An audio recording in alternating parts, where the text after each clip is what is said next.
নমস্কার, আমি রাখি। আমার নতুন আরো একটি ব্লগে আপনাদের সবাইকে স্বাগত জানিয়ে আজকের ব্লগটি শুরু করলাম। কেমন আছেন আপনারা সবাই? আশা করছি ভালো আছেন আর আমরাও বেশ ভালো রয়েছি। এখন বাজে সকাল ৮টা, আপনাদেরকে সাথে নিয়েই ব্লগটা শুরু করলাম। বেশ কিছুক্ষণ আগে ঘুম থেকে উঠেছি আর ওঠার পরে বসেছিলাম।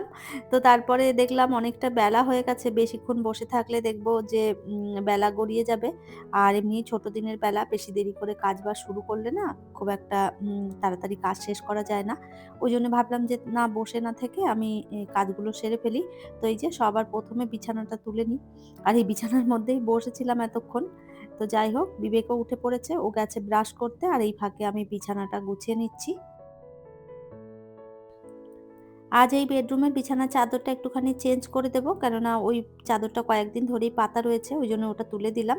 আর এই যে এই চাদরটা আবার পেতে দিলাম। ধোয়া কাচা চাদর পাতলে না একদম বিছানাটা দেখতে বেশ ভালো লাগে। তো যাই হোক, এইদিকে বিছানার চাদরটা ভালো করে পেতে নিয়েছি। আর এরপরে টুকটাক জিনিসপত্র যা ছড়িয়ে ছিটিয়ে রয়েছে সেগুলো গুছিয়ে নেব।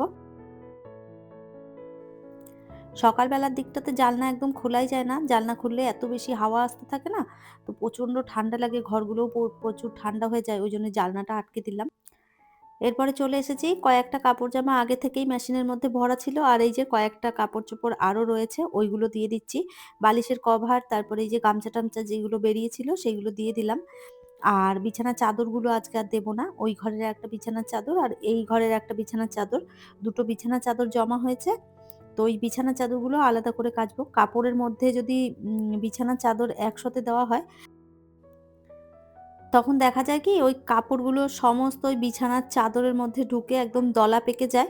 আর কাপড় পরিষ্কারও হতে চায় না। আর তারপরে ওই যে একটা জায়গায় জমা হয়ে থাকে। তো ওইভাবে একবার আমি কেচেছিলাম। তো তারপর থেকে আমার এমন শিক্ষা হয়েছে, তারপর থেকে আমি আর ওই ওভাবে কখনো মানে কাপড়ের সাথে আর বিছানার চাদর দিয়ে কাচি না। আলাদা, আলাদা কাচি। তো যাই হোক, এখানে কাপড় দিয়ে দিলাম কাচার জন্যে। আর বিবেক বলছে আমাকেও শিখিয়ে দাও কিভাবে মেশিন চালায়। তো এই বদমাইশি করতে থাকে। আজ স্কুল যায়নি। কেননা ওই যে শরীরটা বলল ভালো লাগছে না। সকালে উঠে বলছিল পেটে ব্যথা হচ্ছে। ওইজন্য আর ওকে পাঠালাম না স্কুলে। অকারণে আমি কখনোই বিবেকের স্কুলটা বন্ধ করি না। কেননা ওই বাড়ি থেকে সারাদিন টিভি দেখে, নাহলে ফোন নিয়ে পড়ে যায়। এইসব করে বলে না আমি ওকে আর মানে বাড়িতে থাকতে দিই না। বলি স্কুলেই যাও তুমি, স্কুলে গিয়ে যা করার আছে করো। আর প্রচণ্ড ঠান্ডা পড়েছে। এই ঠান্ডার মধ্যে ২-১ দিন স্কুল ছুটিও হয়ে যাবে এখন। কেননা এই ঠান্ডায় উঠে না স্কুলে একদম যেতে চায় না। যাই হোক, এইদিকে এই যে দেখতে পাচ্ছেন ২ টো নয়নতারা গাছ ছিল আমার ওই বেডরুমে। ওইগুলো নিয়ে এসে এখানে একটু রোদে দিলাম। কেননা ওইদিকের জানালাটাতে একদমই রোদ পায় না। তো ওই রোদের মাঝে মধ্যে না দিলে না গাছগুলো কিরকম ঝিমিয়ে নষ্ট হয়ে যায়। আর যেহেতু এখন ঠান্ডা, তো ঠান্ডার মধ্যে গাছগুলোকেও একটুখানি রোদ দেখাতে হয়। ওই ২-৩ দিন আগে গাছের গোড়ায় জল দিয়েছিলাম আর তারপর থেকে আর জল দেওয়া হয়নি। এখন যেহেতু শীতকাল সেইজন্য প্রতিদিন জল না দিলেও চলে যায়। তো আজকে ভাবলাম গাছগুলোতে একটুখানি জল দিয়েই দিই। কেননা ওই যে একদম গোড়া শুকিয়ে গেলে তারপরে দেখা যাবে আবার গাছগুলো সেরকম জোর পাবে না। আর এই তো রান্নাঘরে এসে একটুখানি চা বসিয়ে দিলাম। সকালবেলা একটুখানি চা না খেলে ভালো লাগবে না। কাজের দিদিও চলে এসেছে। আর এখন এই যে অনেকটা বেলাও হয়েছে, প্রায় ওই ৯:৩০ মতন বাজছে। তো কাজের দিদি এসেছে। দিদির জন্যে, আমার জন্যে আর বিবেকের জন্য একটুখানি চা বসিয়েছি। আর এদিকে বিস্কিটটাও ঢেলে নিলাম। দুধটা ওইদিকে গরম বসিয়ে দিয়েছি। আর এই তো চা খেতে বসেছি। চা খেতে, খেতে মিঠুদি ফোন করেছে। বলল, "ঠান্ডায় কি করছিস রাখি?" ওই গল্প করছিলাম আর হাসাহাসি করছিলাম আরকি ওর সাথে গল্প করতে, করতে। আর এই যে চা নিয়ে বসেছি। চা খাই আর একটু গল্প করি। তারপরে তো কাজ রয়েইছে সারাদিন। চা খেয়েছি, অনেকক্ষণ সময় কেটেছে। কাজের দিদি চলে গেছে। আর আমি এই যে ডাইনিংটাকে একটুখানি ভালো করে গুছিয়েছি। আজকে ডাইনিং টেবিলটাকে একটুখানি ঘুরিয়ে এইভাবে রাখলাম। আর ওইদিকে যে উম এ কর্নার র‍্যাকটা ছিল সেটাও আমি ওই সোফার কর্নারে এনে দিয়েছি। তো এইভাবে ডাইনিংটাকে সাজিয়ে কেমন লাগছে কমেন্ট করে আপনারা জানাবেন। এখন বাজে বেলা ১টা, আমি স্নান করে নিয়েছি। আর ওই তো আপনাদের দেখালাম ডাইনিং রুমটাকে একটুখানি গুছিয়েছি। তো এইদিক থেকে ওইদিকে জিনিস সরাসরি করেছি তো অনেকটা সময় চলে গেছে। তো এইসব করতে গিয়ে এত বেশি দেরি হয়ে গেল কি আর বলব। ডাইনিং রুমটা সাজিয়ে কেমন লাগছে আপনারা কমেন্ট করে অবশ্যই জানাবেন। এখন কয়েকদিন এভাবেই থাকুক। যদি ভালো না লাগে তখন আবার আগে যেমন ছিল তেমন করে দেব।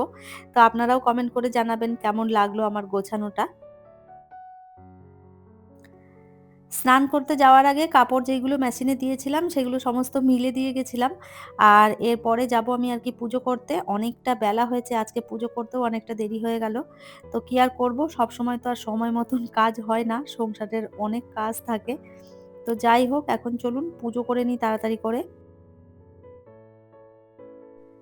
ঠাকুরঘরের সমস্ত জিনিসগুলো নামিয়ে একটুখানি ভালো করে ঠাকুরঘরটা মুছে নিলাম। আর এরপরে এই যে ঠাকুরের বাসন-টাসন যা, যা ছিল সেগুলো সব ধুয়ে মুছে ফুল দিয়ে ভালো করে সাজিয়ে পুজো দিয়ে দিয়েছি। আর পুজো করার পর মনে একটা আলাদাই শান্তি হয়। সংসারের কাজ সারতে, সারতে সময় যে কখন কেটে যায় বোঝাই যায় না। অনেকটা বেলা হয়ে গেল, আজকে পুজো করতেও দেরি হয়ে গেল, আবার সমস্ত কাজ করতে দেরি হয়ে গেল। এখনো রান্নাও পর্যন্ত করিনি। আর এখন রান্না করলে আমি কখন খাবো তারও কোনো ঠিক নেই। তো আজ ভেবেছি আর রান্না করব না। এখন আমি রেডি হয়ে তারপরে আর কি মায়ের ওখানে চলে যাব। মা রান্না করেছে সকালবেলাতেই, মা বলেছিল যদি আসিস তো আসবি একবার। আর মায়ের এমনিতেও আমি গেলে অসুবিধে খুব একটা হয় না। মায়ের রান্না করাই থাকে। তো আমি মাঝে মধ্যেই না বলেও চলে যাই, খেয়ে-দেয়ে চলে আসি। তো যাই হোক, চলুন তাহলে বেরিয়ে যাওয়া যাক। আর এই তো আমি আর বিবেক দুজনে মিলে বেরিয়ে পড়েছি। আর এখন যাবো, যেয়ে মায়ের ওখানে খাওয়া-দাওয়া করব। তারপরে একটুখানি সময় কাটিয়ে সেই বিকেল বেলার দিকে আবার বাড়ি ফিরব।